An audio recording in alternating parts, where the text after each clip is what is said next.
Sorry. Mm. Oh, great. We're on. Who's on? Ladies and gentlemen, you're listening to Two Smarks and a Mark. We'll be right with you very shortly after these important messages from Tullios. If you need your figure 4 essential vitamins and minerals, grab a nice heaping bowl of Tullios filled with vitamin W, vitamin H, vitamin O, vitamin O. What's a W? For woo! Oh. For you to get that woo in you. Warning, Tullios is not FDA approved or ADA approved or approved from any organization at all. Ladies and gentlemen, make sure you consume Tullios. Tullios is exclusively ADHD approved. Going live on my podcast, Mad Love B. Jim Cornette on RoboCop and WCW. Oh, did you ever hear the one situation where some guy fantasy booked? Basically, the promo went that he went to Mars, and they left him there. Hold on. Let me share this real quick. No, what was that? And basically the payoff is that he comes back from Mars, and then the announcer's like, "By God, he's back from Mars! He's back from Mars!" No. Oh, dude. Was that Hardbody Mahal? No, that wasn't human growth Mahal. That was someone else. Hardbody Mahal. D-Ball Mahal. Tybo Mahal.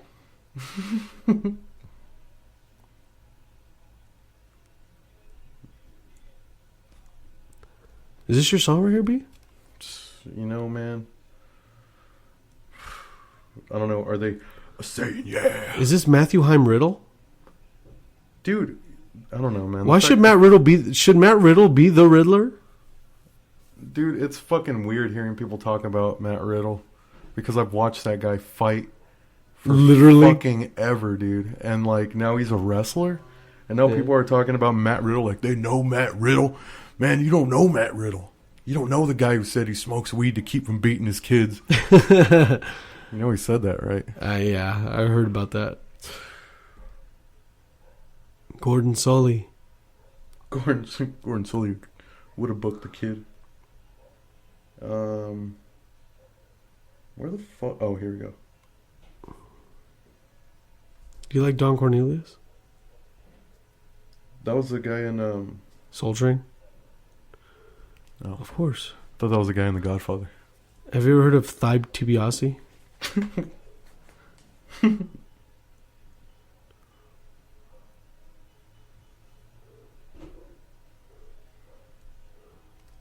What was the hashtag Raw? What? Raw after Mania? Did you see the part where Dean Ambrose used a piece of Shinsuke Nakamura's jacket to beat Baron Corbin with? His belt strap? Yeah. Does that make you say yeah all day, all night? Oh, dude, I'm always saying yeah.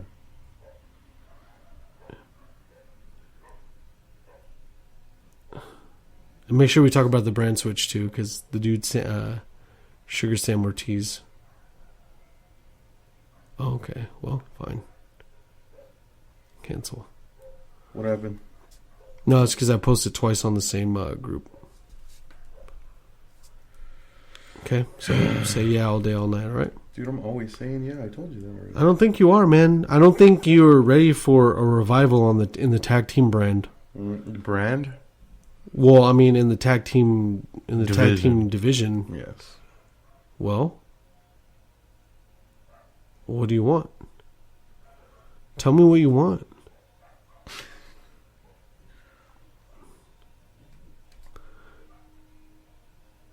How do you want it? How do you want it? Shut up. This thing's getting fucking hot. Why? Because it's making my beard itchy. Well, aren't you over with the marks? Whoa, what are you talking about? No one can see what I'm talking about. Well, because you're a luchador, you have to unmask first. Excuse me? Oh, no, see, now you're talking like Slick right now, right? No. Yeah. Slicksworth, I'm sorry. Slickenheim. Don't slick me like you know me, dude. Well, don't slick me like you know me. All right, we're going to get this intro started live in just a few minutes here on Smark A Mark. Please, ladies and gentlemen, please stay tuned. This section of Two Smarks and a Mark, A Smark and a Mark, is actually brought to you by Tullios. Tullios, with your Figure 4 essential vitamins and minerals. Vitamin W, Vitamin H, Vitamin O, and Vitamin O. Full of your mark out pleasures. Make sure to grab a pair of Tullios with the promo code SMARK. SMARK. Tullios. For all the woo essential woo vitamins woo. A limited amount of Southpaw regional wrestlers. Limited amount. Hey man, you silenced that phone. I'm sorry, B. You're right. Are you ready to go? Dash or Dawson? You ready to go hard? Yes, all day, all night. Get a sip of that, baby. Oh, yeah.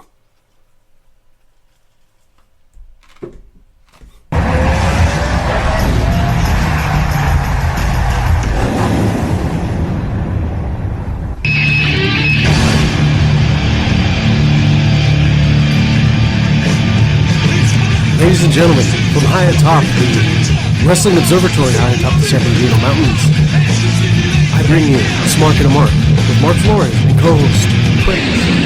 We're going to be talking Wrestlemania and post-Raw and Smackdown after Mania, all culminating here with the A Smark A Mark. My God, Jim Ross is back, and he's going to be talking like this, my God. Oh my God. Talking all things by God. Talking fantastic athletes. Ladies and gentlemen, I want to thank you for tuning in to A Smark and a Mark, brought to you by Tullios. Make sure to get the Tully Blanchard sponsored cereal, Tullios. They're very delicious, very nutritious. Got your essential Figure 4 vitamins and minerals for your everyday pleasure. Ladies and gentlemen, we are here talking WrestleMania, post-Raw, post-Smackdown after Mania, and a little tidbits here and there from whatever the day leaves us here on A Smark and a Mark. I'm with my co-host, the young, the very sensual, Penta El Kraze Zero M. What's up, everybody? How you doing? Oh, you speak English? Yes. Oh, here, like, see.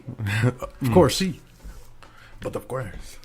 How are you doing today, Kraze? Pretty good. Pretty wrestlinged out, man. Not wrestlinged out. I'm pretty well fed with my wrestling. And my Tullios. I've been eating my Tullios. I'm at the point after 5 days of wrestling where I want to sit down and let the itis just work its way for me to take a nap for a couple of days. You gotta let it pass through your body. Because Saturday we had TakeOver, Sunday Mania, SmackDown, Raw, and I'll even count Wednesday as the NXT before that as well. Yeah, dude. A whole lot of wrestling, brother. Well, I watched NXT today. That was live before we went live, so. A whole lot of wrestling. I like it, dude. Bunch of wrestling, and not only on the WWE's extent, but you also had independent promotions flocking in Orlando. You had Jim Cornette flocking to Orlando. What Culture Wrestling. Wrestlemania. CZW, I know, was over there as well.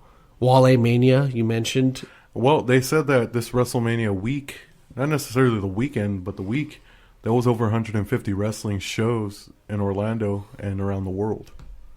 The traffic situation was pretty bad. I remember Brian Alvarez took a screenshot of the traffic in Orlando, and everything was basically a blood vein. Jesus Christ. Yes. Yeah.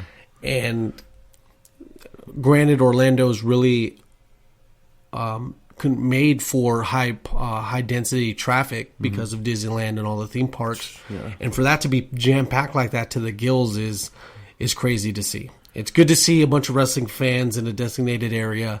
Yeah. It's good to even watch from home.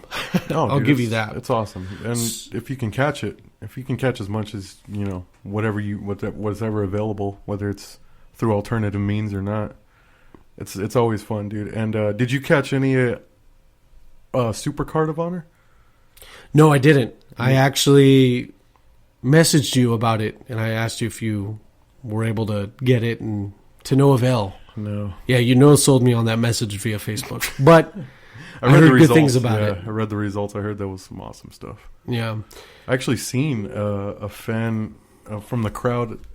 They recorded a ladder spot in the Hardys Young Bucks match, and it was awesome. Should have pulled it up right here, but it's unavailable at the moment. But you can go check it out at Matt Jackson's Instagram. Oh, one of the Bucks of Youth. Yes, but of course, one of the you missing can't Jacksons. talk like that anymore. Huh? You can't talk like that. Oh anymore. yeah, I forgot it. Impact Wrestling owns it. They think they know it. They think they own it. We'll get to that soon enough. So let's get the opener out of the way. Kraze, did you yourself enjoy WrestleMania from the glory of your home? All 10 hours? Or just, yeah. Or just half? From what it felt like? Well, shit, the pre-show was 2 hours long, dude. Yeah. I thought it was going to be an hour. I was actually I was actually feeling under the weather. Still kind of. Pretty sick. Health isn't putting you over? Nah. Now the sickness is actually going over today or this week. But because of that, I kind of took an extended nap and missed the first half of the pre-show. Uh-huh. I was able to catch the Neville. I went back and rewound it and caught the Neville Austin Aries match, which some consider the best match of the night. I don't know how you think about that. The Austin Aries Adrian Neville was, from a technical standpoint, the match of the night. Mm-hmm. It was, I'd say, the most wrestling dense, and I say that from a perspective of where you lack storyline, you actually were able to get more wrestling than anything. Mm-hmm. Where Triple H and Seth Rollins had to tell a story in the ring. They really didn't have to tell the story in the ring because the story was already told weeks prior to it. If anything, they needed to just wrestle.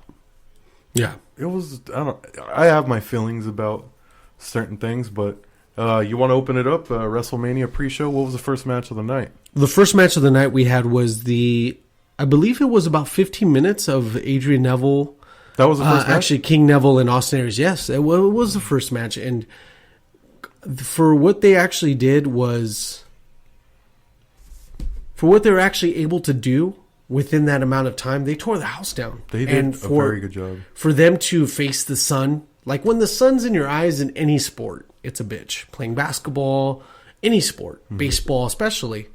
But it's very unfortunate to where they have to open the pre-show. Mm-hmm. Granted, any card on the show is not the pre-show. I hate that stigma of it. Mm-hmm.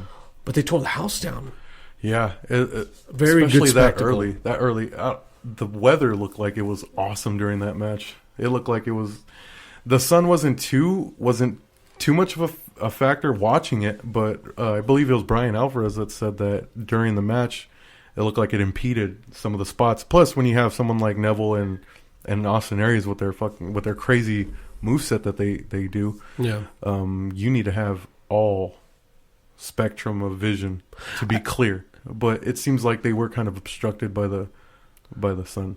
The one of the Facebook groups put us over right now. Oh, so nice. A huge shout out to Samuel Ortiz from the Pro Wrestling Nation at geeksgamers.com for tagging our post and our link for the YouTube channel. So make sure to check out geeksgamers.com and make sure to, if you have Facebook, to follow Pro Wrestling Nation. I, along myself, of the Samuel Ortiz, the moderator in that Facebook group.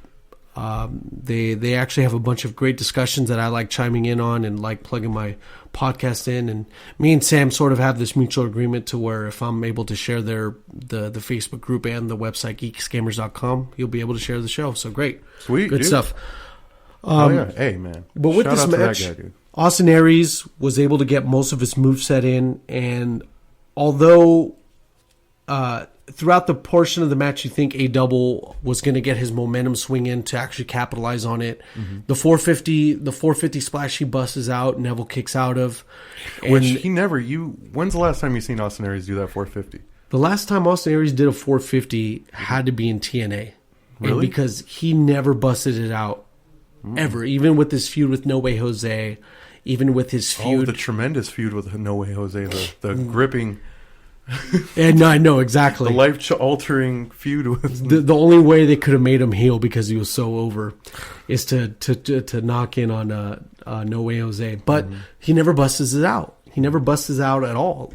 Mm-hmm. The beauty of it is that he brings it out on the big stage because he knows he has to, and then Neville kicks out, and then they get in a situation where Neville's in his I don't know whether or not it was in the last Chancery, but Neville gets an eye rake in and focuses on the orbital bone. Mm-hmm. So psychology gets well into play in this match. Yes. And what ends up happening is Neville gets him in a position so he can bust out the red arrow. Mm-hmm. Keep in mind, I know it's the heel, not trying to please everyone, but it's WrestleMania, so he busts out the red arrow. Mm-hmm. And Neville retains via heel shenanigans. So it still makes Aries look strong because he was able to bring out moves that he hasn't brought up before. Mm-hmm. And it makes Neville still look cool, still looks like a dastardly heel by retaining through shenanigan-like means. Like kicking the rope into his face. Oh, yeah, all that type of dirty stuff, just so he can wrap up, make sure he goes over, which is awesome. I love Neville, dude.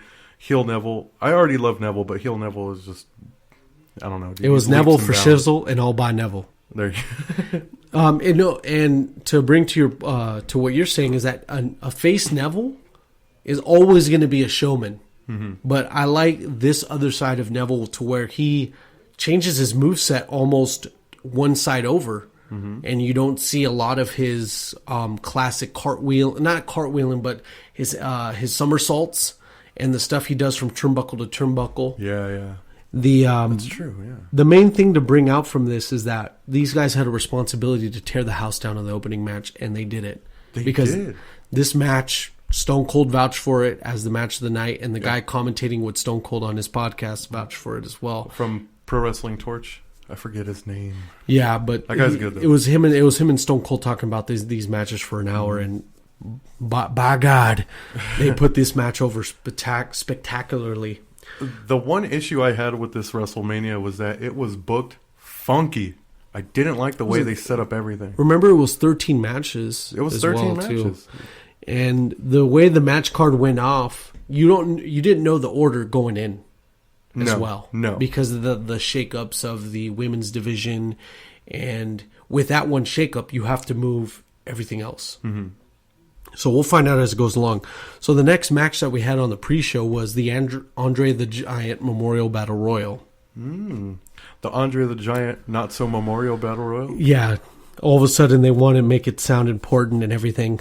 So Show and Strowman, within minutes of this Andre the Giant Memorial Battle Royal, are eliminated. Yep. So your two favorites within this match, whether it be you or I or whoever, they're all gone because everyone favored Braun Strowman to win it or Sami Zayn. Oh, for sure. I thought we were going to have Strowman and Zayn in the end, which of course I wanted Strowman to go over. He deserves something like this. Now the next thing what we had after that was a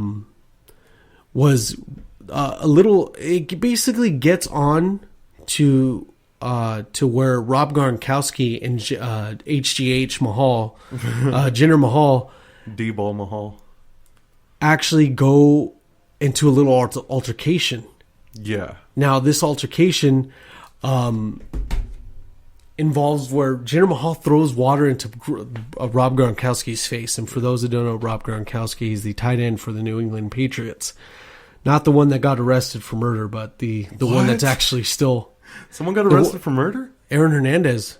Remember Aaron Hernandez? I don't. Oh, well, one of the tight ends from the New England Patriots in 2014 actually got arrested and was convicted for getting a hit on one of his ex-friends. Oh, God. But so Rob Gronkowski and Jinder Mahal get in a little altercation. Yeah. As soon as Rob Gronkowski tries to go over the barricade, there's this one security guard that isn't smart to what's the angle that's going on. Mm-hmm. So, as professional as she is, she holds him back. And then there's a couple of officials that get her by their side and like, no, this is to whatever they said, but they basically wised her up. Yeah. She then goes to the side, and Rob was about to go back into the barricade, like, oh, I'm sorry, it's not now. Yeah. Then Rob Gronkowski comes back into the ring and totally schmozzes this whole Andre the Giant Memorial Battle Royal into something that, from where you see, you now know that, okay, either Sami Zayn or Mojo Rawley are going to win this because they're the only faces within this match. Yeah. Then you see Mojo Rawley win after an elimination to human growth hormone Mahal. And now the announcers want to push. What I really didn't like about this is that Mojo, with Gronk's assistance, was able to win this Andre the Giant Memorial Battle Royal. Mm-hmm. But then they were the announcers, face, heel, whatever announcers, were actually putting over Mojo Rawley's actions. Yeah. Now, they didn't really sell the fact that, well, he didn't really essentially win it by himself. He actually had the assistance of... Yeah. He actually had the assistance of Rob Gronkowski. Mm-hmm.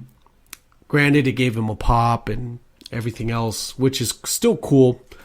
But, man, that was... I just don't... I hope the best for Mojo Rawley, because he looks like the guy that would buy you a drink whenever. You know, he looks like the guy that if you met him at a bar, he would hook you up. He's a cool guy. He looks like a cool guy. He looks like a friendly guy. There was I remember on a recent Facebook group page that a gentleman actually, Mojo Rawley actually bought these guys a round of shots. Oh yeah. After he came back after Mania, so he's like, Mojo came to our bar, bought us a couple shots, and it was all cool. So it makes me want to go to Mania next year. Yeah, right. If I have a couple thousand to spare. So you don't think this is bullshit? I don't like the idea that they're trying to make the Andre the Giant Memorial Battle Royal something that more than it is, because they didn't do it for Cesaro, but they sure did it for Baron Corbin and Mojo Rawley now.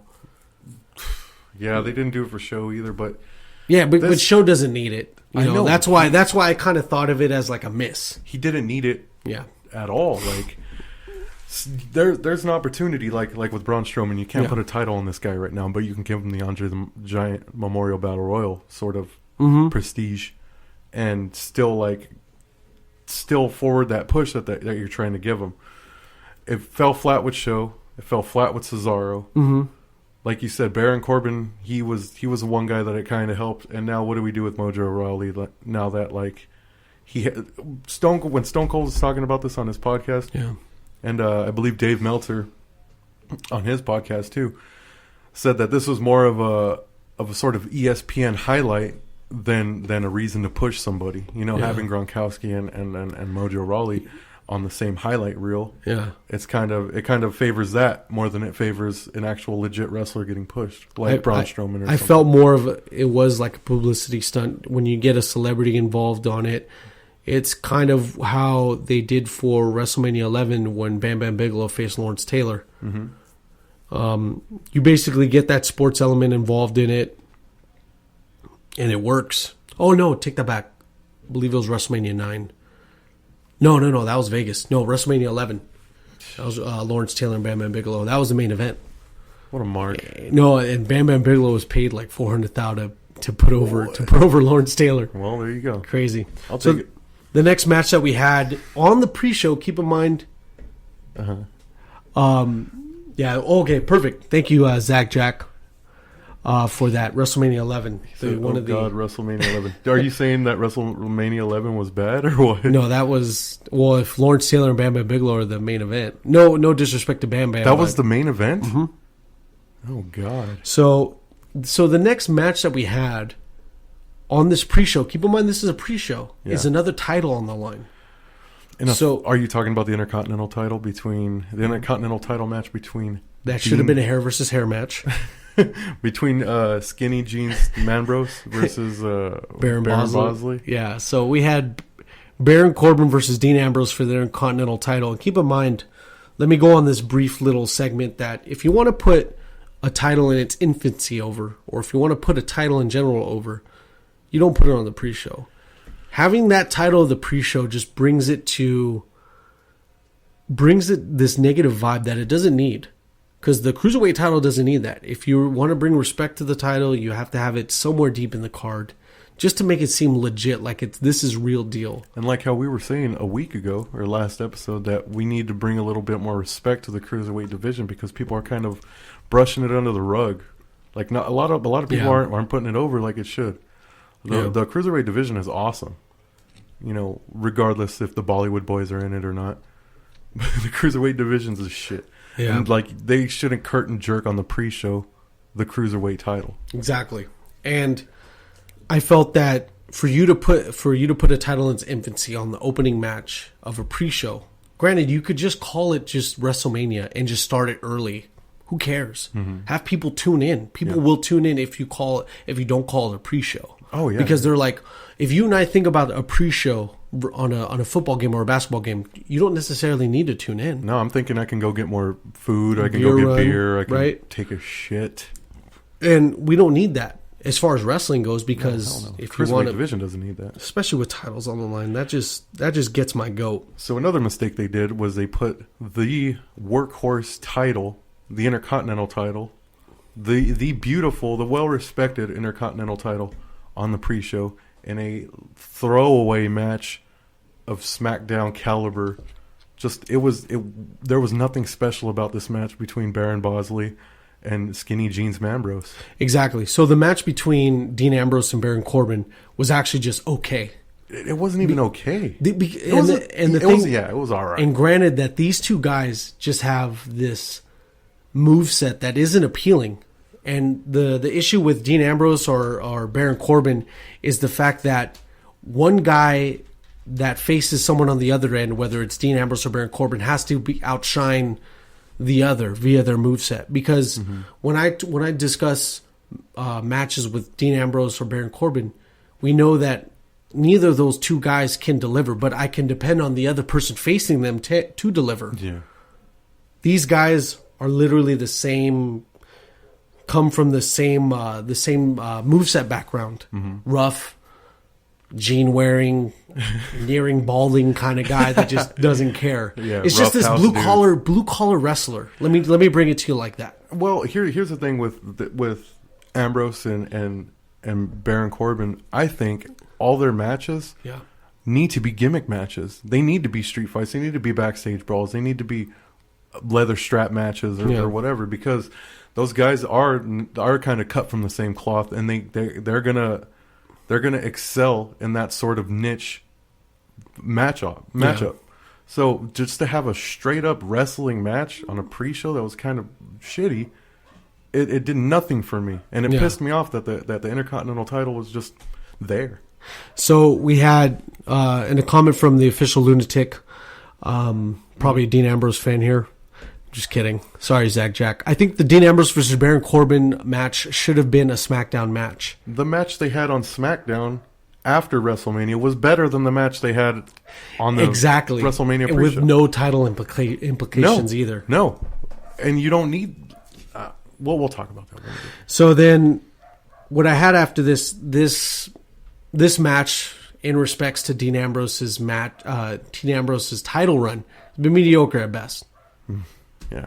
And it sucks. Even if you want to talk about his world title run, mediocre at best too. It seems like his route to get to the title is always more epic than his run with the title. When his run to the world or the lineal championship title was awesome, and he cashed in, he got it, and he kind of just fell flat.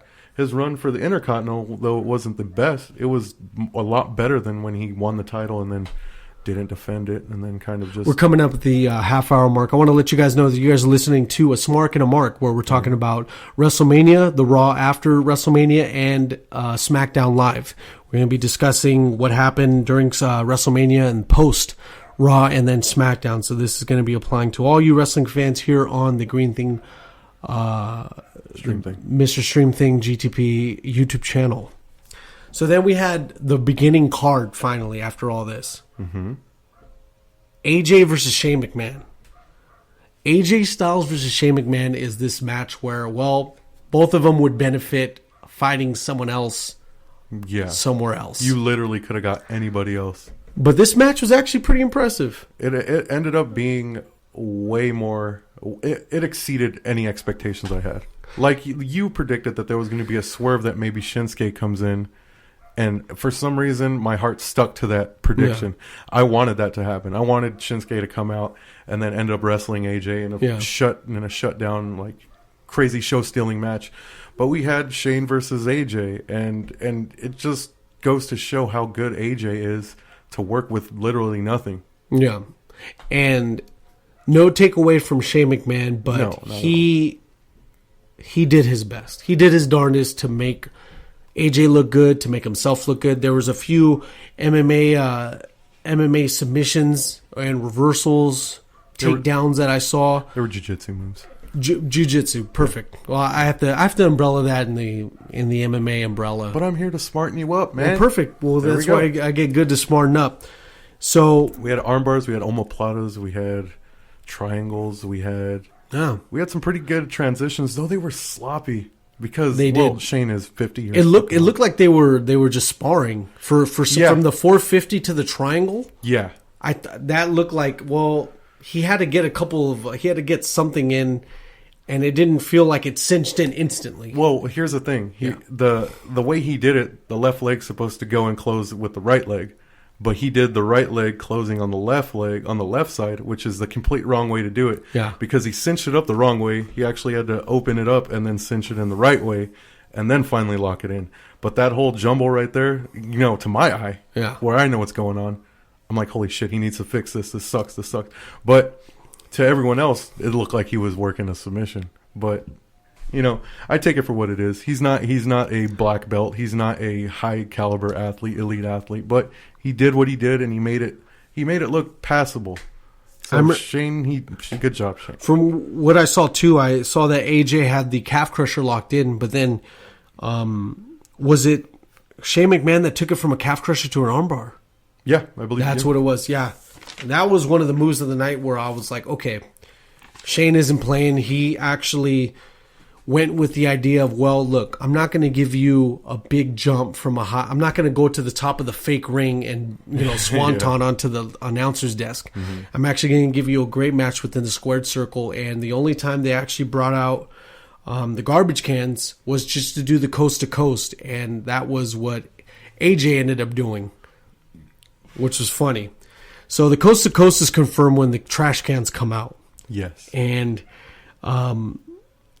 the funny thing is that me and you did a joke where we thought the vaudevillains were the trash cans, and granted Simon Gotch is now released. Yeah, I just found that out. I have the highest hopes for Aiden English because he can cut a promo. Kaz wants to let us know that this match was actually Stiff-a-mania, and that's one of the things you noted to me too, is that Shane McMahon was working pretty stiff. Yeah, so much that AJ showed up to SmackDown with a black eye. Stiff McMahon. Is what I like to call him. And then Shane McStiff.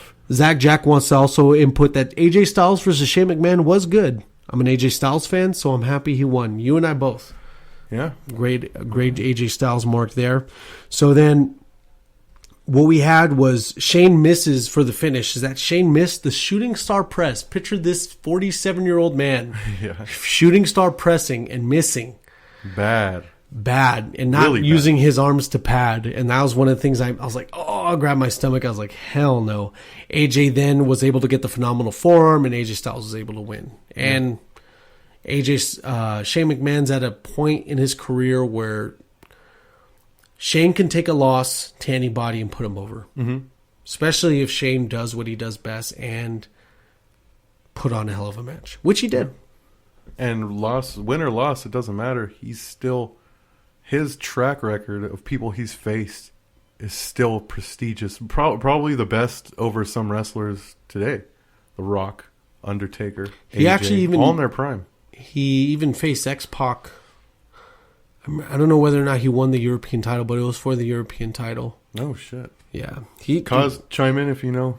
He even had, I don't know whether he won it, but he faced X-Pac. It was X-Pac versus Shane McMahon. And then remember he fought Kurt Angle. He put on a good match against Kurt Angle at King of the Ring. Awesome. Had a couple of concussions.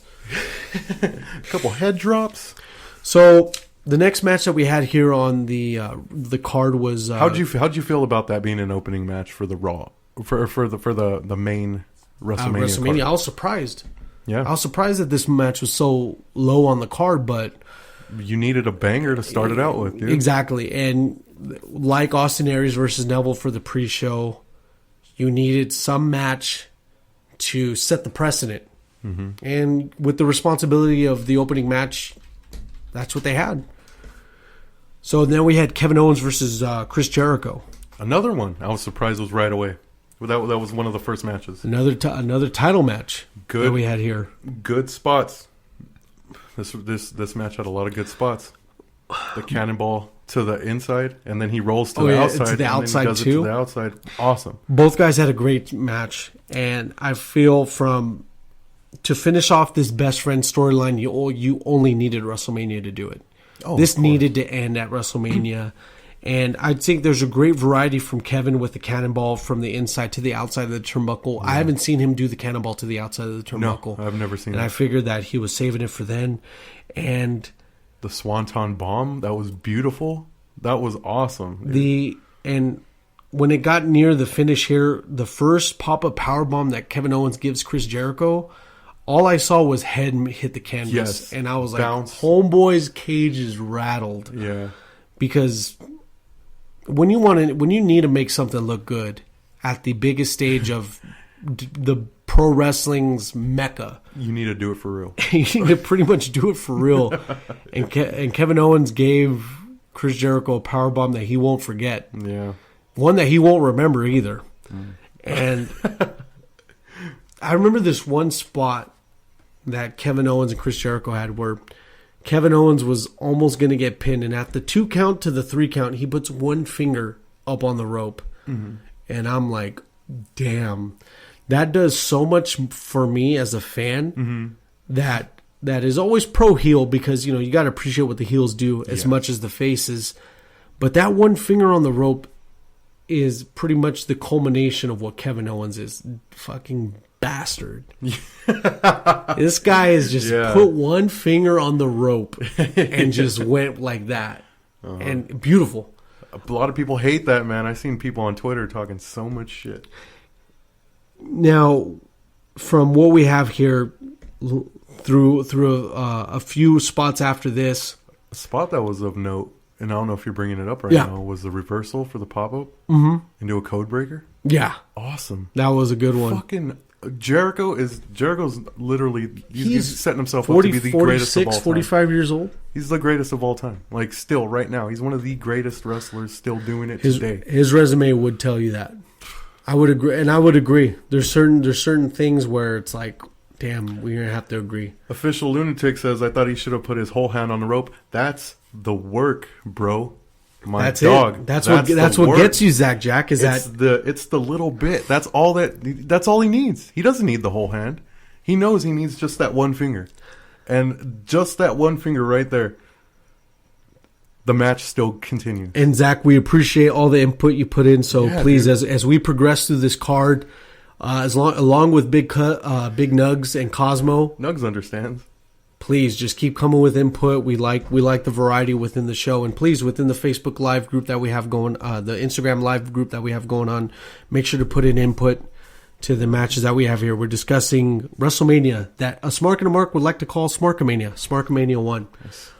Smarkamania 1. Yeah. So now Kevin Owens is the U.S. champ, and figure the lineage of this U.S. championship from Roman Reigns to from Rusev to Roman Reigns to Chris Jericho to Kevin Owens. Kevin Owens can make a title legitimate. Yeah. As much it just depends on the booking, because he can cut a promo to put this title over. Mm-hmm. And that's what we need right now, because now as you guys will know throughout this review, is that the Universal title isn't necessarily going to be defended that very often, whether it be with Brock Lesnar or Bill Goldberg. So the next match that we have was this 4-way women's match for the Raw women's title. Yeah. So you had Nia Jax. Elimination. Exactly. You had Nia Jax, you had Charlotte, Bayley, Sasha Banks. Mm-hmm. Or as I like to call them, Monday, Tuesday, Wednesday, and Thursday. Oh, wow. I didn't know you had it like that. I do.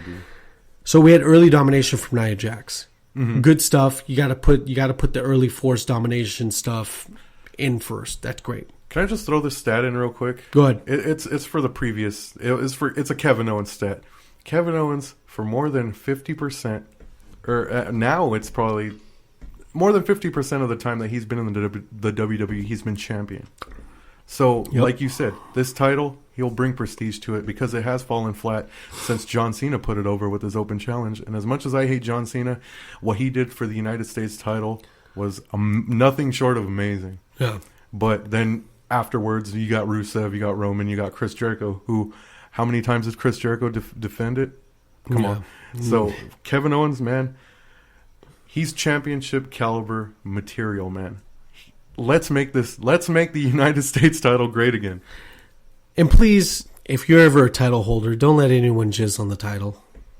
Please. So, early domination from Nia Jax. We had a great corkscrew moonsault from Charlotte.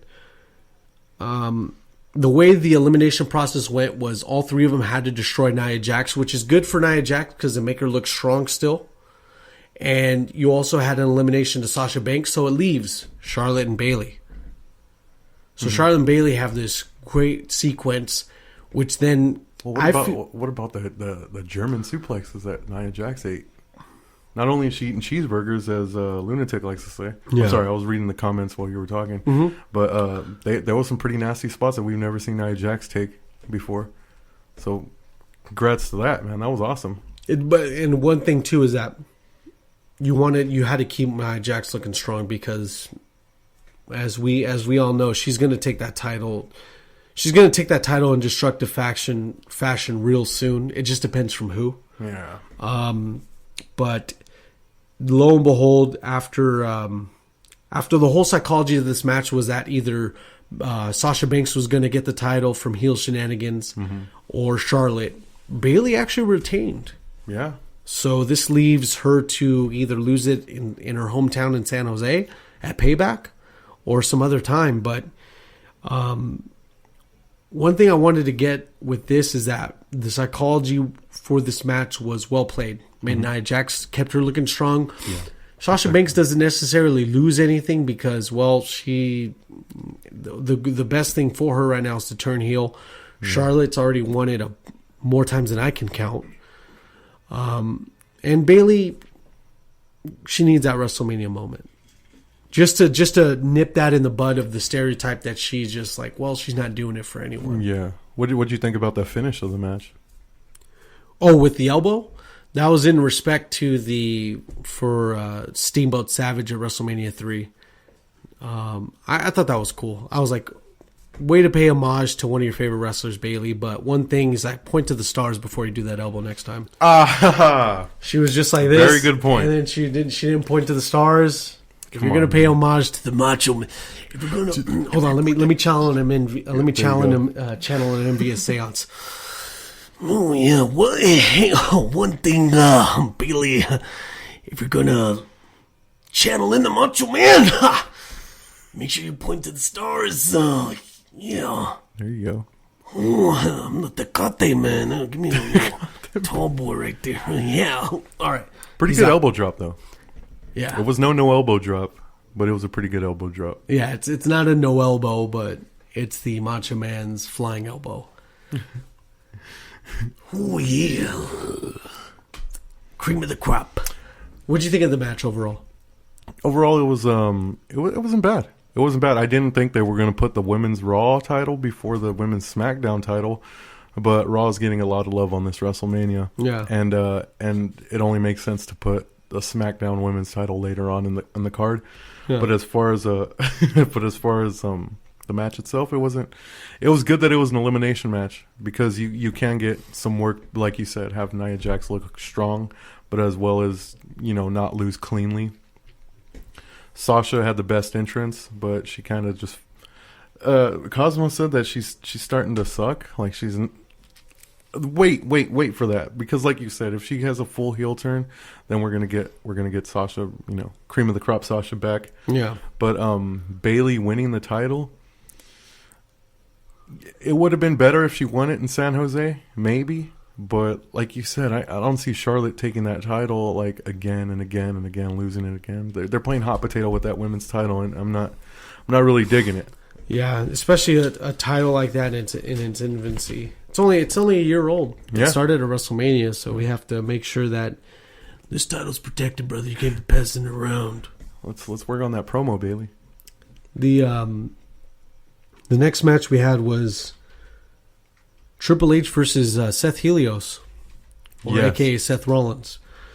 So Man, does Triple H like to put himself over with these entrances? I love when these wrestlers when I say these wrestlers, I love when Triple H goes the extra mile and gets ridiculous with his entrance. Has the police escort, has a 3-wheel bike, has a sexy wife on the back. Police escort for a section of the ramp. Yeah. Well, first of all, I gotta bring my tricycle down my motorized trike down the ring, dude. Four cops. I'd love that. I love that entrance. Yeah, it was ridiculous. It was over the crazy. top. It was over the top. I love it. That's what WrestleMania is about. That's what wrestling is about. Yeah, I love it. Seth Rollins, he had an interesting entrance too. What did you think about that? I liked his outfit, and his outfit looked dope. And I thought, and you and I both, you brought it to my attention where he was wearing a shield on his chest, and I was like, well, is there shield reunite? The shield's going to reunite, I guess. Yeah.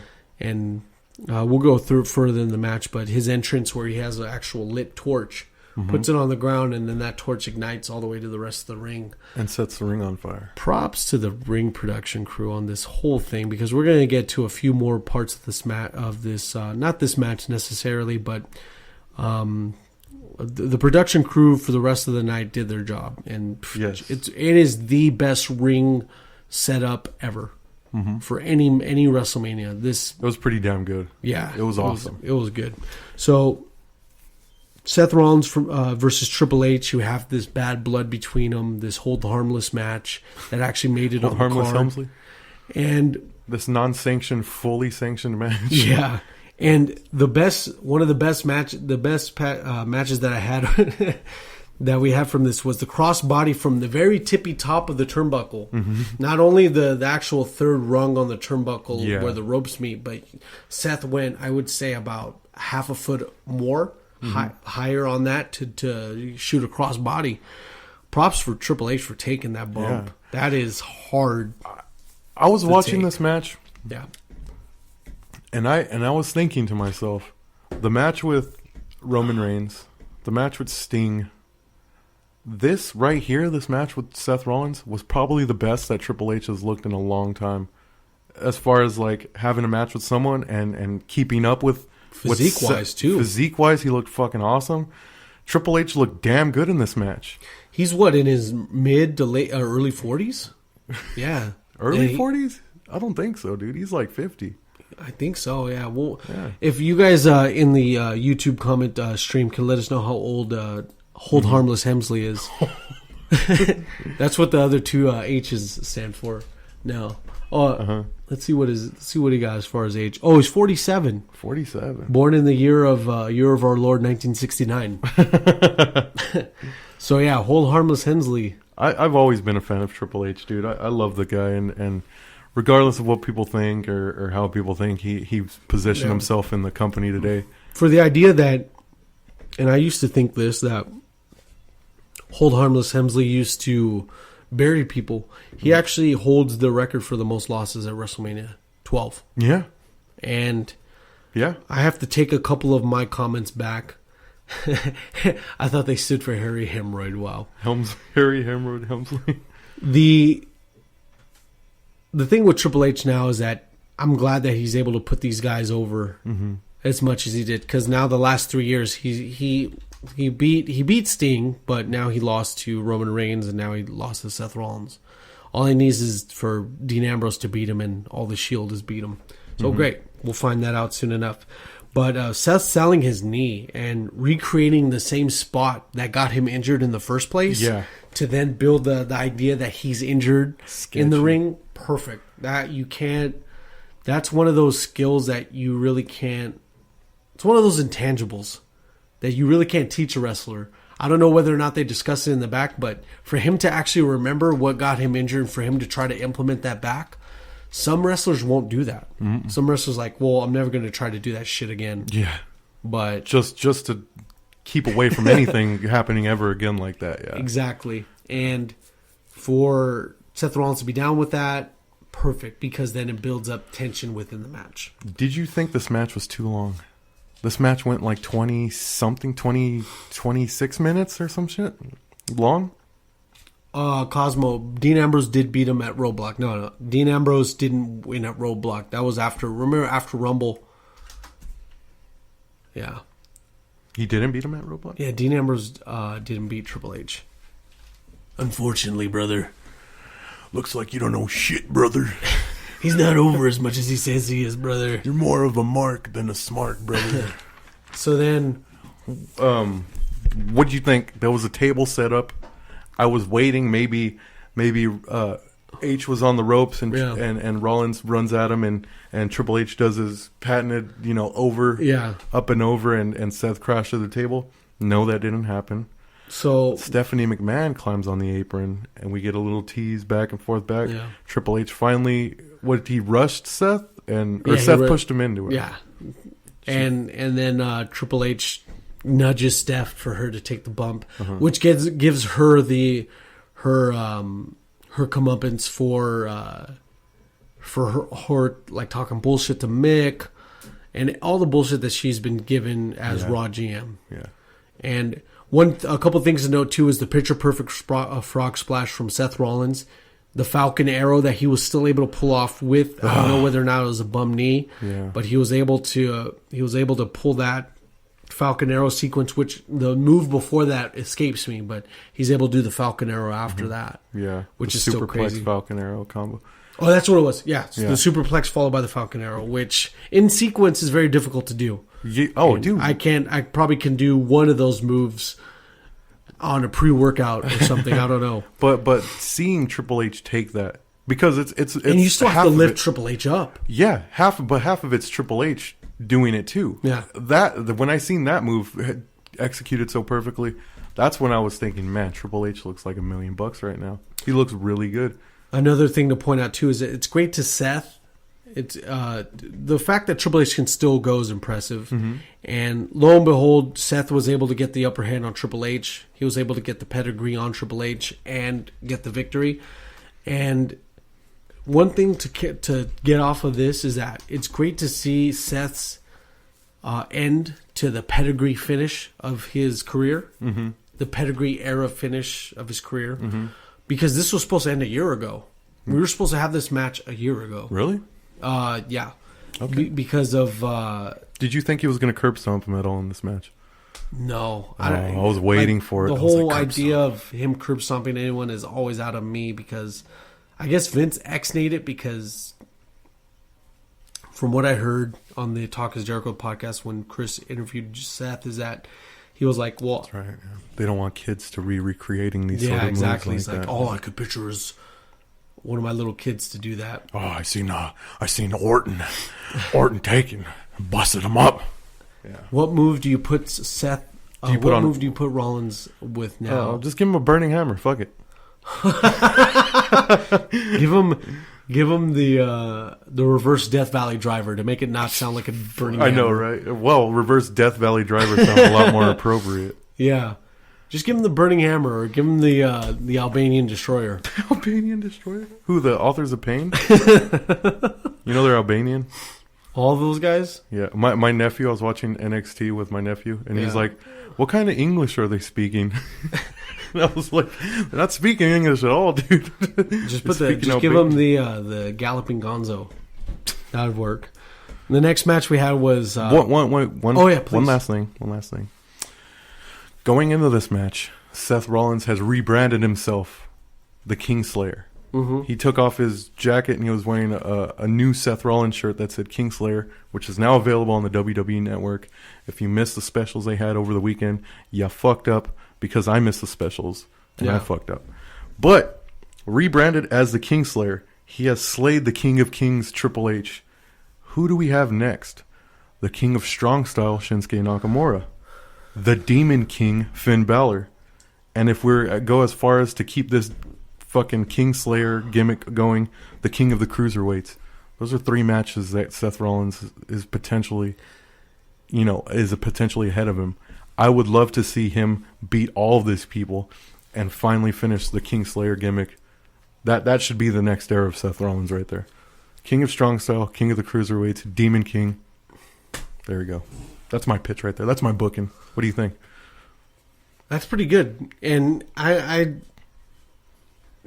so Seth would have to turn heel for him to face Shinsuke Nakamura, because Shinsuke, I don't think for now needs to turn heel. Mm-hmm. Oh, hell. I don't think via promo he can turn heel for now.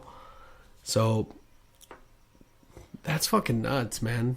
to imagine Shinsuke Nakamura and Seth Rollins. Yeah.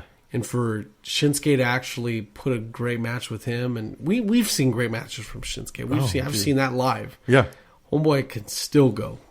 I would like to see him in Shinsuke, because that's high profile. That'll get the international audience in to check it out if they haven't checked him out on Shinsuke Nakamura on NXT yet.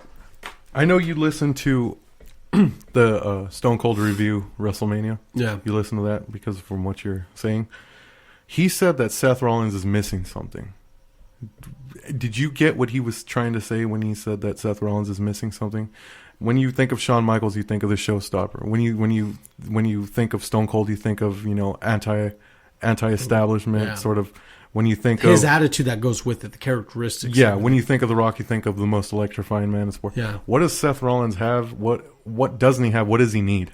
I think all the things that he's been given hasn't been sticking, just because it's been with injury that associates with those nicknames. The architect has been injured with his little sunset flip powerbomb that he fucked up with. Maybe this Kingslayer can go with that. I don't know, but it's a limited run because how many kings is there in the? You can't have a Kingslayer gimmick and have no kings to slay. Yeah, maybe he's talking about Kenny King from TNA. Maybe, hopefully this is just a big work to get Kenny King on. We'll get to that. So we just need something to associate with Seth Rollins with, and a nickname that'll stick. Hopefully, after this Kingslayer thing, he needs to have a career attached to what he has already. Just a little more longevity, and then we'll have a nickname to go with it. And with Stone Cold, you respect his opinion and everything, but homeboy, Seth Rollins is only still 29, 30 years old. He still has a lot more matches to get. He still has a lot more programs to run. So Cosmo said, "Gotta give that boy time." Cosmo said he does not do anything that defines him he doesn't do anything that defines him as a character. I'd say because some of his feuds have been start-stop. Nug said Seth is going to be known as a Kingslayer. He got to fight the old schools. Now, when he did, dude, but he, like you said, injuries prevented him. Who did he wrestle? He wrestled John Cena, he wrestled Sting, and then he started into a. There was a while where he was just wrestling old guys like Kane, and then ultimately he injured himself with Kane, and then it was on the shelf for however long. Missed WrestleMania, came back, and I kind of get what Stone Cold's saying, but I don't agree with it. Yeah, because he doesn't have anything that defines him as a character, but he is that. He's a top guy. Yeah, he's always going to be a top guy.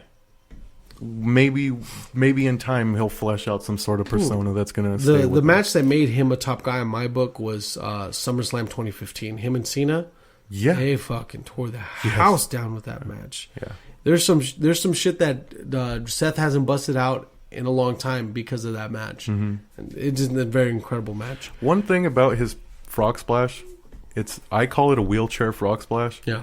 Because it's not a frog splash where it's elbows to knees. He does this fucking weird rotate where it looks like he's spinning a wheel, like he's pushing a wheelchair. That pisses me off. Seth, can we get a fucking frog splash and not this fucking wheelchair motion you're doing? It's the convalescence frog splash.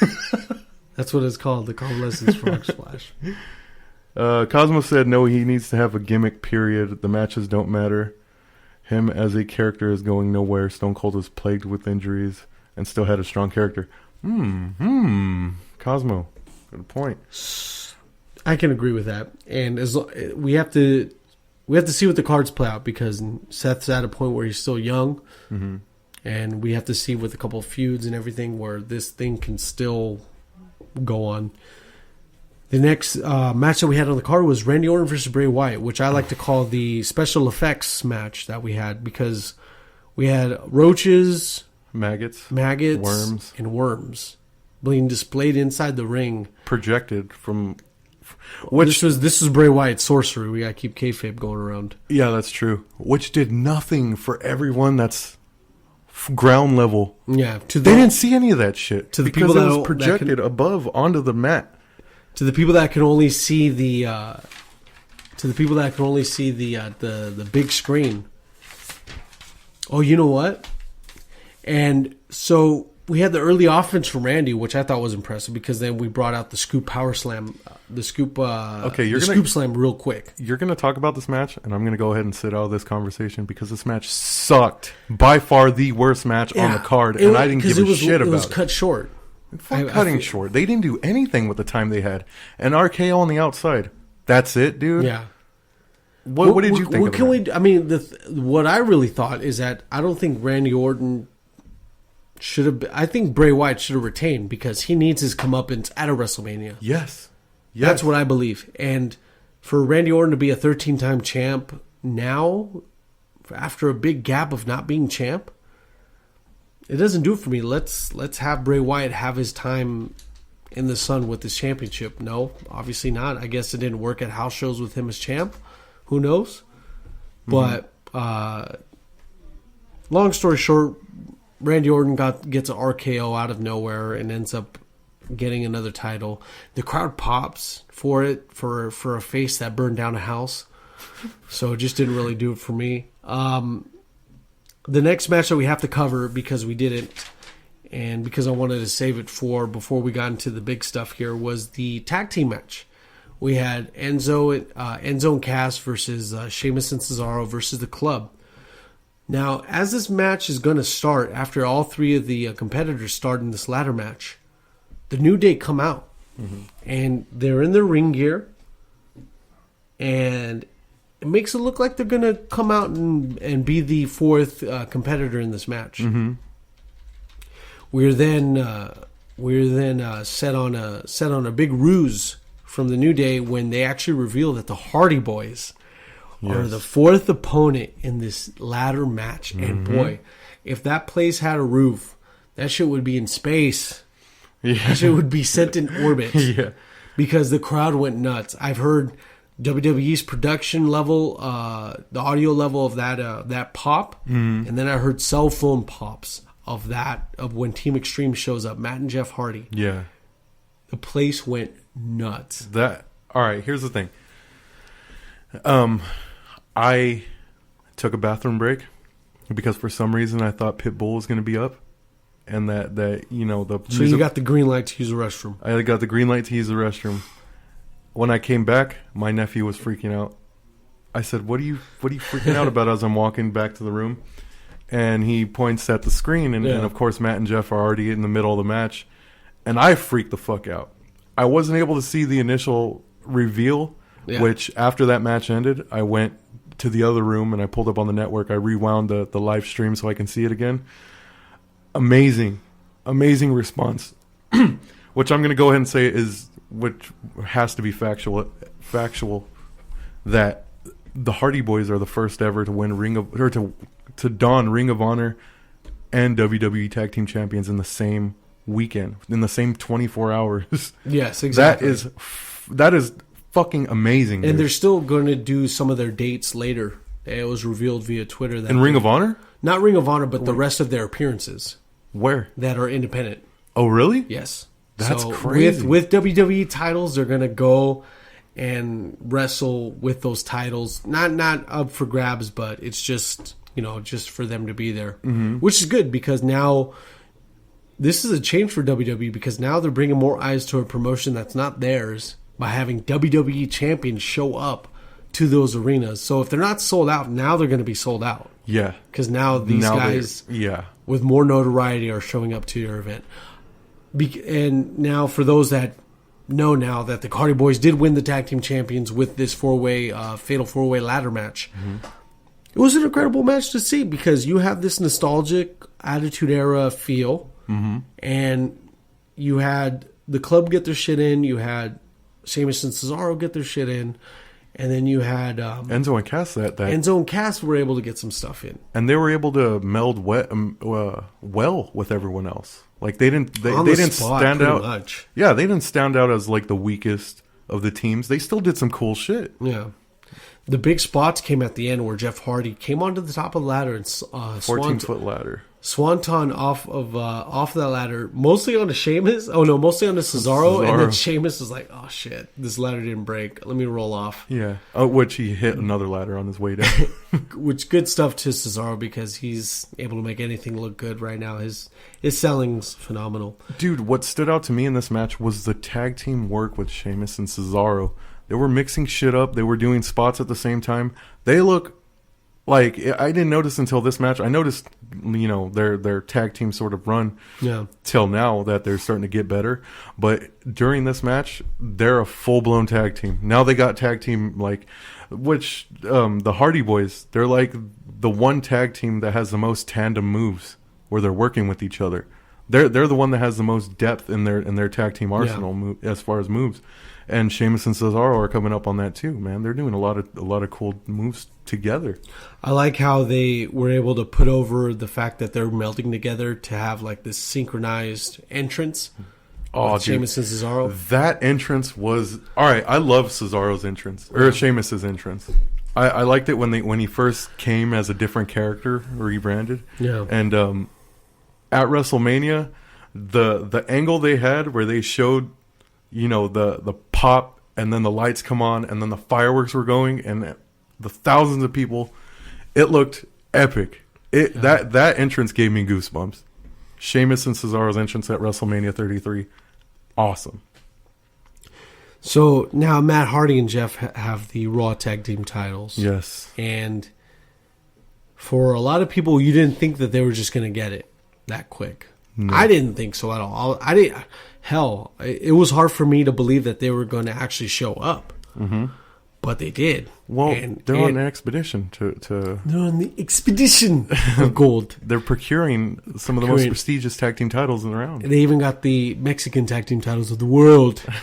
Yeah. And the beauty of it is that these guys, for what they've been doing for the last year and a half, as the broken characters, were able to get so much notoriety that the mainstream ended up calling them, and they were able to capitalize on the biggest event of the night for that mainstream crowd. Amazing. Beautiful. I loved it. Granted, they deserved it. How do you feel that we don't have the broken Hardys anymore? We have the Hardy Boys. We'll get them eventually. As soon as as soon as the litigation settles, they're going to strike lightning. They're going to strike lightning in a bottle twice by having the broken characters be broken again. Yeah. It'll happen twice. There's this... you can't get away from delete. You can't get away from deletion and conditions. Did you see how many people were deleting in the audience? That was beautiful. Kaz said we had an audience full of Nazis because people can't understand this motion. Yeah, but they don't want to hit their buddy. They don't want to hit their buddy there. Yeah, but everyone's Sig Heiling, and that's not... They think it's more aerodynamic to get the full hand out. You can delete quicker with your hands flat and upwards. Oh my god. But yeah, it did look pretty bad. But these guys are more over than a cooked flapjack. I'll tell you that. From my old Southpaw days, I seen the guys and I knew. Back in my brief stint in Utica, New York. So the next match after this, besides of what we had, the Brock versus Goldberg. Short, to the point. Mm-hmm. Suplex, couple spears, almost teasing to his jackhammer. Gets the jackhammer in, kicks out at 2. Couple more... spear through the outside barrier. And then you had a couple of more German suplexes, followed by the F5. No. Not just a few German suplexes. We had... the perfect 10 amount of German suplexes. To which there was a guy holding up 1 suplex, 2 suplex signs. That guy got over. When he got to 10, I didn't see what he had, but I'm almost 100% positive it was a picture of Ty Dillinger for the 10 that he was holding up. Of course, he's the perfect 10. Oh yeah. Beautiful. Yeah. And Brock Lesnar is now the first person to beat Bill Goldberg clean as a whistle Mm-hmm. in the history of wrestling entertainment. It's perfect. Beautiful to have. That's one of the best things to have now, because now Brock's Universal Champion. Yeah. What? That's not the best thing to have. Well, I know what in this situation that we're in given, this situation, I don't want Goldberg to have it because it's more. What are you going to believe? A 38-year-old guy is going to have the title, or fucking part-timer, 50-year-old Bill Goldberg who doesn't apparently like the training regimen that he's dealing with? After I heard that sour note, I was like, yeah, whatever. We don't need you here, buddy. Well, we didn't need him in the first place. Great offense from both big men, I think. And then one. It was a good big guy match. One spot to mention too is when Brock lunged over the spear. Yeah. I didn't think he still had that in him. Well, he pretty much does the box jumps to the apron. And every time he walks out, he does that jump to the apron, and then the fucking pyro goes off. Well, yeah, so but he doesn't have a Goldberg trying to run under him every time. That's true. The timing of that was pretty good. Brock Lesnar wins the Universal title. I'm glad for that. This whole, from what I hear from the Smark saying that he's a part-timer. Okay, cool. Well, you should have, back in the day, all you had was part-timers defending big-time titles in the territories. That's what it was. Yeah, but we're in a different era of wrestling, Exactly. brother. I know, brother. But Brock's a draw. You just can't have him out every match. He'll get you the pay. He'll get you the buys. He'll get you people to subscribe.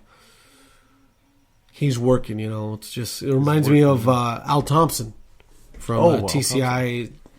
TCICW or some shit? Yeah, TCICW. He's 26-time champion. He's 26-time champs. You know what that means?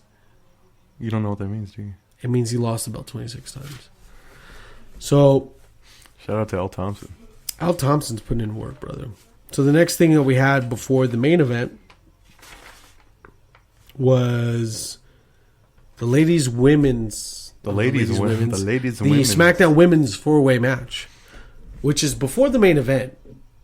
So this match had so much acclaim on Twitter that it actually made the second to last match on the card. Yeah. That's crazy. That's crazy to me.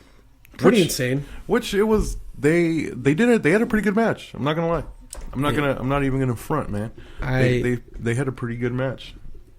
Are we gonna say that?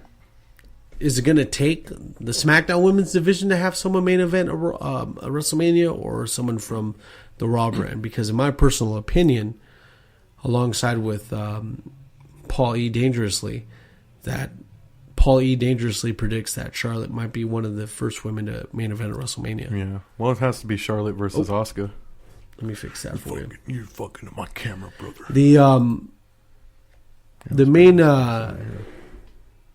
I'd say for this match, big props to the ladies not named Naomi for actually letting Naomi go long for her performance, for her entrance. There was in respect to Alexa Bliss as well being champion, being introduced not last, like how all champions should. Yeah. Ladies were dressed well. I don't know if you'd probably have typical snowflakes dissing Mickey James's Native American attire. I pretty much hope that doesn't happen. But props for the ladies for giving up time. What was that? What was that Native American attire? I don't know. It's probably a tribute to Tatanka. I don't know. What's Tatanka? No, like maybe Chief J Strongbow, who's not even Native American.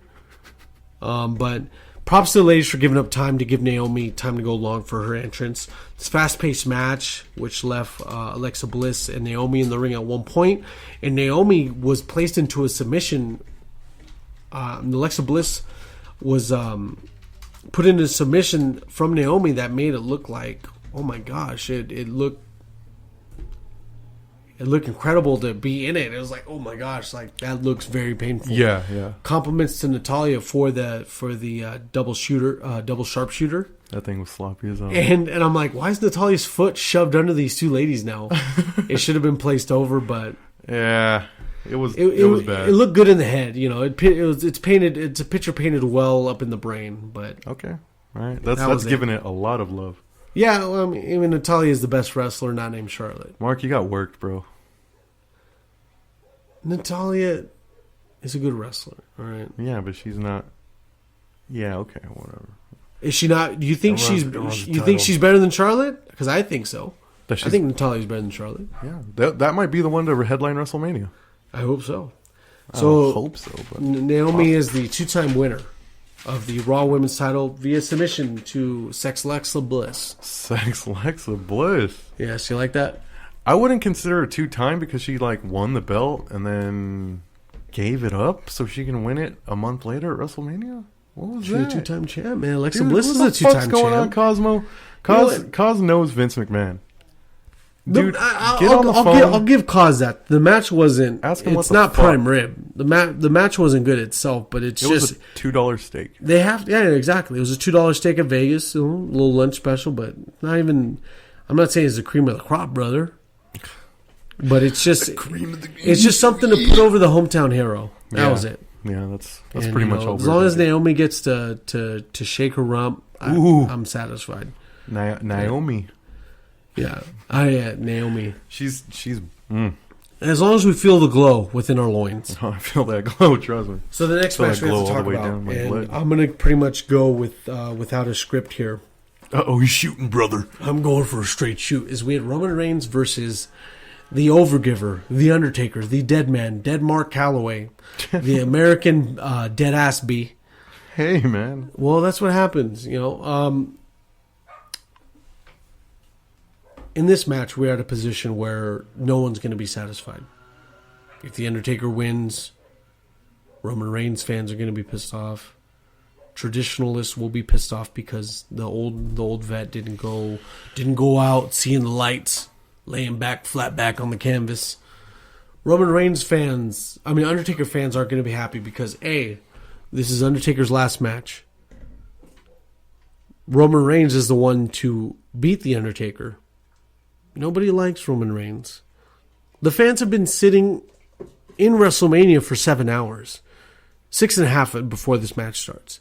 Well, you got to count maybe more than 7. Yeah. Because there's 70, however many, 75,000 or however many people it takes to get in there. Yeah. Getting in traffic, leading there, parking lot, dealing with the line, finding your seat, sitting down, dealing going with the to marks. concessions. All this shit. They're probably there for 7-8 hours, and you get Roman Reigns winning over Undertaker in the main event. In a very sloppy match, and Ew. the match itself isn't much to talk home about because there were so many botches. You swear Mickey Rourke was in the canvas. What the fuck? And well, because he has a couple botched surgeries, and he doesn't. He looks like that's why he looks like Randy the Ram. But no one's going to be satisfied either way. Either you're going to satisfy a bunch of Roman Reigns marks, or you're going to dissatisfy a bunch of Undertaker fans. Yeah. Vice versa. And then you have Nobody wins. the overall distaste of being in WrestleMania too long, and then you also have the distaste of this guy has to beat the Undertaker. Oh crap! This is Undertaker's last match, and the snowball effect. No matter which way, shit's gonna roll uphill, downhill, sideways, long ways, whatever way you want, and it's hard to satisfy everyone, but. You know how you satisfy somebody? How you satisfy the fans? Don't book Undertaker versus Roman Reigns. Exactly. What the fuck? Like, this was a shit show going into it. I would have much rather have Cena go over in his final match because that was the match that Undertaker wanted. He pitched to Vince, that he wanted it to be his last, and Vince, of course, overruled it, made Roman Reigns, and then put over a guy that nobody fucking likes. Not to be that guy. Well, the word around the herd is that Taker still is one of those few lucky guys that has creative control over his character. Where if you and I are bookers, and then we have a finish, we have to call Undertaker to make sure it's okay. Oh, okay. That's the whole thing. And in respects to how the system works, where the older guy puts the younger guy over, I don't imagine that Undertaker would have an issue to put Roman Reigns over. No. And give him back to the business, brother. We'll Al go. Thompson taught him that. Yeah, no, exactly. Al Thompson's the one that trained Roman Reigns and the Undertaker, for that matter. And we have to find out whose yard is it. And now at the end, we found out it's Roman Reigns' yard. It's Roman Reigns' yard now, especially with that botch reversal tombstone. that they tried to do it twice. And that reverse tombstone spot was. It's like I don't know. It was miscommunication and lifting up at the wrong time. But it's just Roman tries to lift Taker and Taker tries to go up, and I don't think Taker with a bad side of his hip. I don't think he's able to lift up as much. But you know how I don't want to go into speculation on that. But it's just a bad spot to try to even make at that point. But you know how he fixed the spot? Superman punch, of course. All reliable. Yeah, go to his ridiculous. His main thing. This match wasn't going to satisfy a bunch of people, and at the end of the day, Roman had to be put over, and Undertaker's the one to do it. His stat doesn't mean anything now. And there's a lot of underlying issues where Undertaker should have left when the streak was broken. Yeah.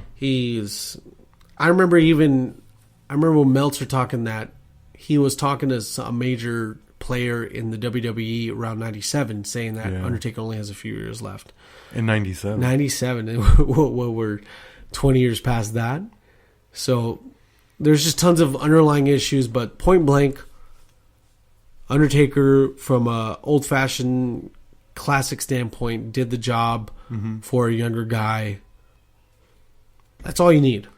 And it's all going to culminate on the Raw after. So overall, WrestleMania 33, what would you give it? How did you feel about it? Overall, thoughts on it as a whole. It was a decent card. Very dense card. It was 13 matches. It's just for me to get. There's a lot of wrestling and a lot of good storylines culminating and finishing. I'd have to give it like an 8 because it's better. It's better than 30. This WrestleMania was better than the previous one and the previous one after that, and the one where WrestleMania was in WrestleMania 31, where Seth Rollins steals WrestleMania. That's the only glory point of that match besides. Cena Rusev, as far as the entrance goes. You had the Roman and Brock. That was a good match. It's what it needed to be because Roman steals WrestleMania. You also had Seth versus Orton, which was a good match, and then you got probably the spot of the night too. The RKO. Then off of the curb stomp. And then WrestleMania 32 at Dallas was already fucked from the start because you had a bunch of your players leave. I mean, Cena was injured, Seth was injured. A bunch of the guys were injured. Even Cesar Cesaro Salad was injured. So we had all that injured. So that's what I would get out of that. It did the job because we still had AJ versus Shane, and I'd still give a negative point to the previous WrestleMania because Shane didn't. AJ Styles didn't beat Chris Jericho, which I thought was a terrible. Like those guys should have fought a long time ago anyway, but that's neither here nor there. Oh, that match wasn't the best either. Yeah, I know exactly for what the card had. But this match was better than the previous two because the previous two left us all on sour notes. Yeah. Overall, I'd probably give it a like a Undertaker had to go, brother. Lunatic said 7.5. I'll give it 7.5. And the only reason that it's not a 6.5 is because the Hardys returned, and that put it up to a 7.5. I needed the Undertaker to go somehow, brother. Here's what I would have done. The only way. Here's what I would have done. Undertaker Roman. Well, instead of moving that match down, I kind of like, Taker's last match, have him headline WrestleMania. Go ahead, dude. Taker's last match had to be the last on the card, no matter what. But let's shift these women's match up a little bit. SmackDown women's, put it down. The Raw women's, put it a little more over. The tag team ladder match should have been right before Brock, and have Austin Aries and Neville. Have them be just have the title matches condensed into the top of the card. Yeah, that match. If Neville and Aries would have been the first match of the card, and then go into AJ and Shane, that would have been perfect, dude. Well, you have to give the women's championship a match or a chance or some bullshit. Basically, a hashtag saved them. I'm like, well, what the fuck? What happened to now the Intercontinental title has to take a shit? Man. So then Undertaker's last match at WrestleMania, or last match at all, because his career, his hip surgery, he has to take his career ending. Yeah, dude. So I have his statistics right here of his overall record. Yeah, hit us with some Taker. And I want to give you guys his overall record here. With Undertaker's overall record. Who said... Did I just hear somebody say winning and losing? Winning matters? Winning matters? Marco Payne taught me that winning and losing don't matter. Shout out to Marco Payne. So he's won 1,717 times. He's lost 467 times. And he's only draw, DQ, schmaz 91 times. Lost a quarter of his matches. Where'd you get that stat from?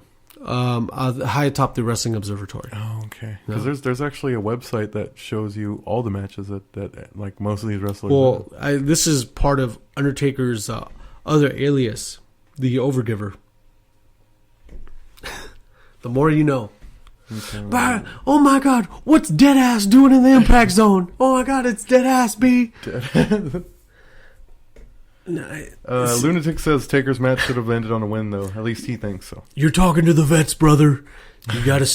Vets always go out looking at the lights, brother. You gotta get back to the business, brother. You gotta take that 3-second tan. You got to that 3-second tan. Yeah. Terry Funk says you gotta look out at the lights, brother. Well, I'm never gonna retire, so I'll never have to go out on the loss. The main highlights of Monday Night Raw, and I want to basically get the few key points of this. Whoa. How are you going to go into Raw and not talk about the first 10 minutes of Raw? I am. No, this is that's okay. One of the main starts. No.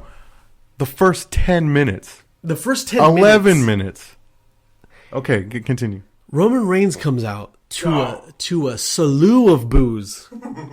We're talking more boos than boo earns that Mr. Burns got from The Simpsons. This guy was getting boo. Thank you, Taker. Thank you, Taker started off, but as soon as Roman Reigns' song hits, it's just, fuck you, Roman. Okay. There was 6 different chants. Okay. That took up the first 10 or 11 minutes of Raw. Some of which go as follows. Roman sucks. Which was 2 or 3 variations of Roman sucks. Which is Roman sucks or Roman sucks. Such chants as delete, boo, fuck you Roman, clap, clap, clap, shut the fuck up, live on the USA Network. This is nuclear heat. This insane. This is times 10 of X-Pac heat. This is heat that can. This is heat that can get an omelet done from 100 miles away. Yeah, I loved it. You could have cooked a steak with this heat. What was the first thought that you thought of going into this segment where you're like, Jesus, this guy is... As soon as his music hit, everyone was saying thank you, Taker. You know, of giving incredible amounts of respect to Undertaker. Yeah, just to open up Raw, like there was. What did they have, a prepackaged promo? Or they just showed just to get people set up to cheer those chants. They just showed highlights. Now I'm thinking Raw after Mania, Hardy Boys debut. They just become champs. Let's see the Hardy Boys cut a promo to open up the show. No, Roman Reigns comes out, and he comes out to the slew of boos, which is only justified because of what he did the night before. Yeah, or what he was booked to do the night before. The most hated man in wrestling right now. I was sitting there laughing my ass off. Not only of all the chants, because I was sitting there like, oh, that's all right, another chant, another, holy shit, he's getting all these different chants. Yeah. Everyone hates him. They're saying fuck you on TV. Like, dude, I was loving it. At the same time hating it because he was feeding into it. He's like bring the mic up. Because he even alluded, he's like, I got these guys in the palm of my hand. Yeah. As he was pointing to it, and it's true. You know? And does the one thing that gets him more heat than before he even opened his mouth, where he's like, "This is my yard now," and then just set people on fire. I loved it, man. The first thing that rang through my mind when I saw Roman get yelled at to know just relentlessly. I was like, wow, this is Attitude Era heat. Yeah. This is evil McMahon heat. Yeah. And shout out to my Theo Corney, Uncle Cornette. Oh, I was saying just about that to bring up Uncle Cornette. getting this kind of heat back when he was with the Midnight Express or with the Rock and Roll was key. Like, this will get you money. That's what you need. And it's great to see WWE embrace it, because they could have cut the promo short with all the fuck yous and they could have done whatever, but they didn't. They now realize that, well, maybe we have to get this guy to be this, without designating him as a heel or a face, get him to be this guy that that the fans do not like. Yeah. Because he just dethroned the most important icon in wrestling in the last 30 years. So then, and no matter who was to do it, they were going to get this heat because it was Taker.